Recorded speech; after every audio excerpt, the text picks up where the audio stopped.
to talk about the Kentucky Sustainability Convention in Bowling Green, Kentucky, right? Yes, And so you're putting that on. yeah, it's Kentucky Sustainable Living, the Homesteading and Preparedness Festival. It's going to be this coming Saturday and Sunday, the 23rd and 24th, in Bowling Green, Kentucky. The website's KentuckySustainableLiving.com. All the information is there. You can get your tickets and all that there. So I'll go ahead once this gets posted as a normal video as opposed to being live. I'll make sure that all of that info is in the description box below so people can check that out. That's called the Ag Center at WKU, isn't it? The building? Yeah, it's the Ag Expo Center. It's on Western's Farm, right off Nashville Road, right by the used to be the Natural Parkway. Now they call it I-165 or whatever. They rename crap all the time. Well, they name it 165 and it connects to I-65. So now everybody's just like, what do you mean? Which one? Yeah. Well, what it is, it's all government money. They renamed it and redid the interchanges to get government money, and now it's not a parkway or something like that, but it's all about government money is what it was. Well, Beschittler will do anything to get a couple extra bucks. Oh yeah. For sure. So what I like about what you guys are doing here is, although I would consider myself a prepper, my channel name used to be the Prepper's Bunker Outdoors. I would just too often see just gimmicky garbage being pushed as for preppers. But I was always, even with the military background and the training and the firearms and everything like that, trying to convince people that like the homesteading and the primitive skills and the basic skills is really what's going to keep people around. And I think that your convention kind of leans more in that direction, as does your own content. Yeah, and it leans. It really. I started out prepping just beans, bullets, band-aids, and I looked at it as you've got no resupply. So if you're not doing any kind of homesteading and raising your own stuff, if you've got a 1 year food supply, say you've got a 1 year food supply for you and your family, what are you going to do on day 366? You're screwed if you got no resupply. And as soon as you crack open that bucket of rice, the time clock is started on your life, unless you've got some kind of resupply. So the general consensus with me is yes, a lot of people start out in prepping, but they move into more of the homesteading stuff, and that's your ultimate prep, is to have a resupply plan. I mean, we raise probably 90% of the meat that we eat, we raise here on my place. A lot of the vegetables and stuff like that we raise here. I don't eat a whole lot of vegetables, but we've got fruit trees, strawberries. We've got over probably 500 to 600 strawberry plants put out. So, I mean, it's going to be crazy this year with strawberries. We've got probably 40 fruit trees out right now, blueberry bushes, all that stuff. And it just leads in, the prepping leads into homesteading. And we're trying to mesh those two together because they're concentric circles, and those circles overlap so much about it. Absolutely. And this is one place where I lack personally, which is also why I'm interested. I've got a pear tree, I've got some blueberries, I plan on doing a small garden, I've got milk goats, but I'm looking at getting some pigs here. But I'd have some serious work to do to try and be as free of logistics as I would like to be. And I've got a lot of learning to do as well. I want to get a couple of these pigs, but I guarantee you, even 10 pigs down, I probably still wouldn't be efficient at breaking them down. Yeah. It takes a lot, I think.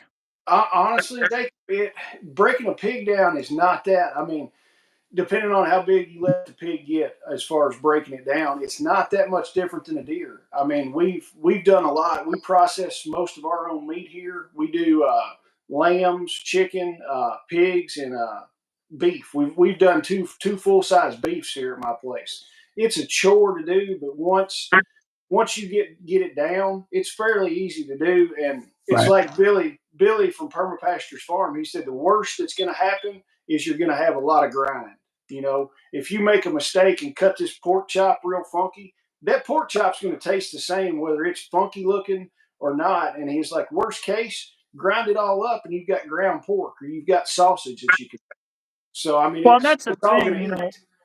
I actually processed my first deer as an adult, um, and someone had shot a little button buck, smashed its antlers off with a hammer, and was going door to door asking if anybody wanted it. And I was like, "Sure, I'll Yeah, take it."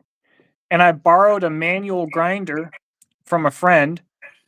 And so I think if you didn't grow up doing this, some people might not realize how much of a learning curve there is. And also, if you've never done it before, you won't realize what a learning curve there is. But I think I ground meat from like noon until like 3 o'clock in the morning, blood all over the place, because I had to figure out like how much pressure I could push at the top, how much meat I could do at a time, how fast to move. I was moving the wheel too fast for a long time. It yep, took me hours to get almost efficient. I'm sure I'm still not, but um, even the little things sometimes. But the thing is, you just got to do them. You just got to start doing, and you'll start figuring stuff out. But um, I think your average person has no idea how hard even these simple tasks can be, and then your person who's really good at these things doesn't remember how hard maybe it was the first time. And I just want to encourage people to just start doing, yeah, you know. exactly. And Jacob, don't feel bad. The last at the last festival, we did a pig. We processed a pig there. They didn't get everything done, so I still had this pig. Live weight was about 400 pounds. So you're looking at 2 to 225 of meat. They didn't get everything in the time allotted, so I brought it back here, put it in my cooler. I spent about 3 days on and off, finished processing this pig. When I did, now that's making sausage, cutting the bellies, getting them ready to cure and all that stuff. When we did our first beef, everybody cut out, and we had everything cut up, ready to grind. I spent probably another 5 to 6 hours grinding, doing ground beef, and then packaging everything up. And that's with all the equipment that I've got. I've got a commercial grinder, and then we've got a chamber sealer too. So it's a lot of work, but the nice thing is you know where your meat came from, and that animal really just had one bad day. Right, right.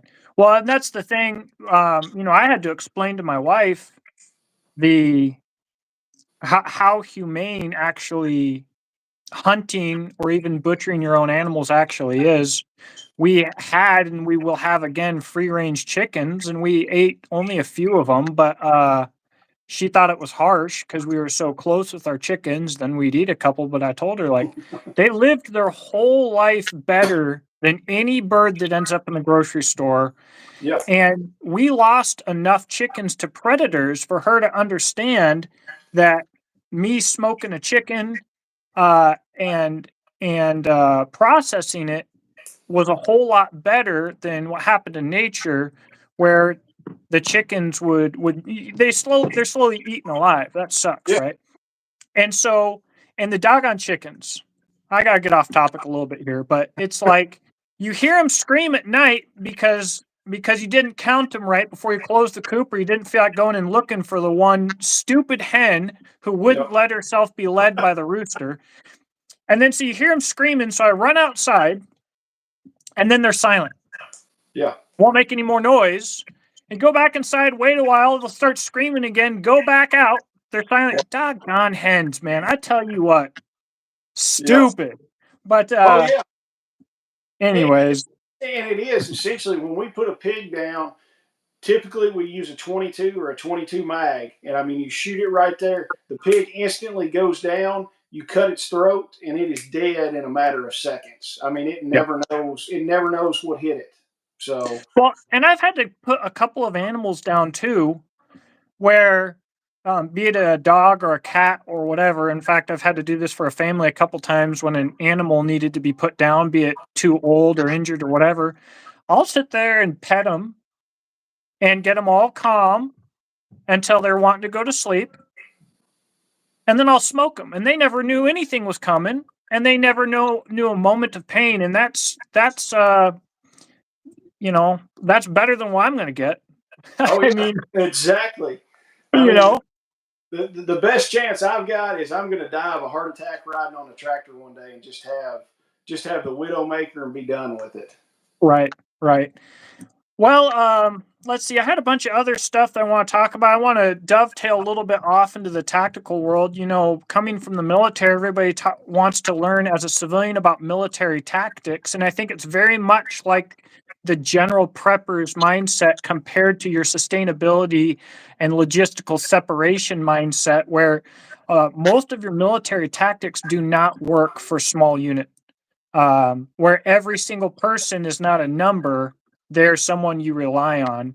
Yep. And so all of these things, what I'd like to encourage preppers who are watching this to think about is, um, think about who's doing your resupply. In the military, you're a number, and someone drops you your food. As a civilian, you go and you buy your stuff. Think about your clothes. Most people, we're both here in Kentucky. I know a ton of people who have no actual warm clothing. Yep. And I know even more people who have kids who have no actual warm clothing, real quality It's hard to find quality stuff for kids Oh, because no doubt. nobody cares. They just don't take their kids out. But what if you have to take your kids out, right? Yeah. So these are things that I would like to encourage preppers to think about. And there's a lot more than the instant gratification of clicking add to cart on Amazon for the next thing that somebody told you need to buy. Get out there and do some stuff and get some training and Yeah. come out to this preppers convention. You guys are going to be doing a lamb this time, right? Yes, we're going to do one of my lambs. It's one of the lambs we raised here.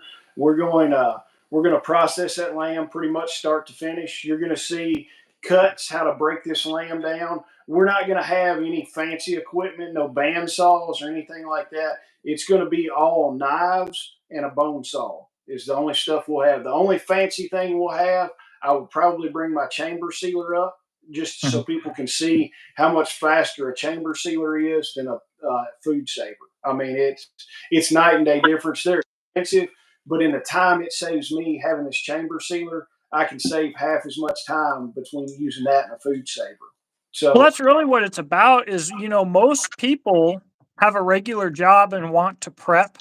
And if you want to do these things, but it takes you 2 weeks, you might do it once, but you'll probably never do it again. yeah, Everybody's selling their goats. Everybody gets into animals for 2 or 3 years and sells them all because they realize it's a lot more work than they expected. And yeah. so if you can get yourself set up to do things more efficiently, it means a lot. Yeah, and a lot of it goes back with and varying off on how long it takes to do stuff. If you set your place up in a permaculture design, it's all about efficiency. We've got 2 cows here. We've got a flock of sheep. I've got pigs and chickens. If I take all that even in the wintertime, I can get everything done in less than 30 minutes Wow. because it's set up efficiently. If I want to go out and pet the sheep and mess around with them, it'll take me longer. But just getting the bare basics going for it, I can have it done in 30 minutes. Yep. And Yep. and that's filling water troughs, doing all that kind of stuff, and feeding the dogs because we got livestock guard dogs. So Yep. if you set it up right, it doesn't take that much time. And then kicking off on the talking about people warm clothes, stuff like that, your resupply a lot of these guys will get all macho and puff their chest up, and they'll go spend $2,000 on an AR when, just like what you said, their kids don't have any freaking clothes that they can't stay out more than 20 minutes outside that, or they got their little snow bibs for when it snows 3 inches. The kids are outside for 20 minutes. We were at Academy Sports. It's been a few months ago. We ran in Academy Sports down in Tennessee, and they had a whole rack of long underwear for all the way up kids, men, women's, and they had them for like $1 a piece. They did some kind of weird sale.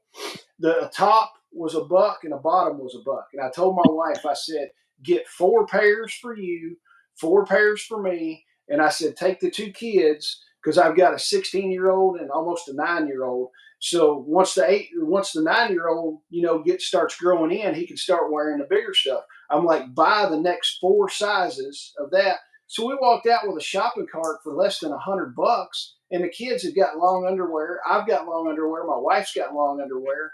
Not and it's crazy. I mean, less than $100.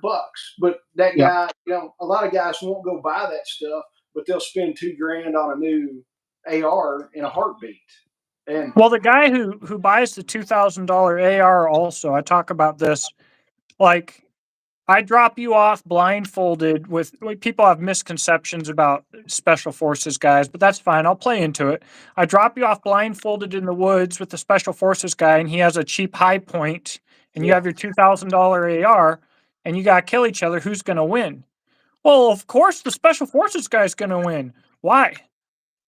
Isn't train. that $2,000 AR going to do you nothing? Yep. Go take a freaking class. You are the weapon, the firearm is a tool, and your training is a universal upgrade, not your trigger, not your this, that, and the other. Yeah. And it all starts with mindset. So, um, Oh yeah, and just like I wear, I found LA police gear pants. I wear tactical cargo pants for work. They hold up great. I found a pair that I like from LA police gear, and I waited for them to go on sale. I ordered a dozen pairs of pants. So I yep. opened like four or five pair. I've got the other ones still sitting in the plastic in the closet, and I'm like, that's part of my resupply. I do the same thing with my Merrill boots that I wear. I wait; they'll throw them at the end of the year, 50% off, and I buy like 6 or 7 pairs. And my wife kids me; she's like, "You got more stinking shoes than me," and I was like, "Yes, I know I do." So, Yeah. Yeah. and the training stuff we've got, I know it's late in the game, but we've got two workshops that are going to train you for certain things. Chuck Peoples with Homestead Medical is doing a homestead medicine class on Friday. It's a paid class. It's an all day Friday class. Chuck is going to teach you the cool guy ninja stuff, putting tourniquets, chest seals, your nasal pharyngeal airway, that kind of stuff. But he's also going to go into uh, what you're going to do in a grid down situation. If you can't get to a higher level of care, how to treat that patient for, a week, 2 weeks, 2 months until you can get proper medical care, how to take care of that person. I went through his 2 day class. It's amazing. And especially for what some of these people are charging for medical classes, Chuck's medical class is super cheap, and especially for the knowledge you're going to get. And then Brian and Susan Dudley are doing a ham radio workshop where you're Nice. actually, it's an all day workshop. You're going to come in, study for your ham license. They're going to go over all the questions, do a ham cram. You're going to take your ham license test. And if you pass it, you'll get your ham license. And then the rest of the day, they're going to take you out in the field and show you how to program these radios, how to operate them, answer your questions. You get a free handheld radio with the class, and That's good. we've still got a few spots available for that. Both of those, that's training stuff. I mean, the medical stuff, nobody can take that away from you. I mean, Yep. it's amazing what you can learn. I put my wife through immediate action medical at tactical response, along with quite a few other classes. But at the end of the day, people are like, "What class should I take?" Take medical, Yeah, because there's going to be a whole lot more people in any emergency. There's a whole lot more people who could be handy patching people up than are going to be shooting. And not only that, but you might need your your medical knowledge, even if there isn't any shooting. You might be out in the woods. You might slip. You might hit some glass. You might slice something that shouldn't be sliced. yeah, And this is not, if you're out doing stuff, you're going to get injured. yeah, Maybe not that bad, but you cannot live your life like this and have hands that don't have scars on them. You know what I yeah, mean? And so if you're going to learn one thing, go get medical, man. Speaking from a tactical perspective, if you're going to learn one thing, go get medical. yeah. But the problem with it is medical and ham radio are not sexy. You know, That's the thing. That's Yeah, the thing. you don't brag to your buddy. It's like, oh man, look, I got a new case of 4x4 gauze today. Don't you wish you had this new bougie 4x4 gauze? But everybody Right. wants to brag about this new gun that they bought. I don't. I mean, I've got a lot of medical stuff, and I don't post it on Facebook. Hey, look at my new pallet of gauze I bought today. Isn't it sexy? And Yeah, pose, nobody's yeah, pose on nobody's top doing of it their or something. daily medical Yeah, check on Instagram, doesn't get a million likes. Right. Ah, man. And when I do my own training through Solid Rock Survival, I train tactical stuff mixed in with like bushcraft, for instance. And so we're doing fires and crap like that in austere environments, but you've got your rifle on your back and you need to be able to do it safely. And it's so much harder than most students think. I've had a couple students who I knew were really good with fires who still struggled and were blown away by it in class or the recon classes and stuff like that. I mean, if you're the most important thing on the battlefield is your recon intelligence gathering, and people don't realize like you're not going to have that resupply. There's going to be what could be considered some bushcraft involved, right? So, but the thing is, these classes, they're not sexy. yeah, No, nobody's like, oh, let's go walk for 10 hours in, ew, the rain, ew, the heat, and we're just gonna wait.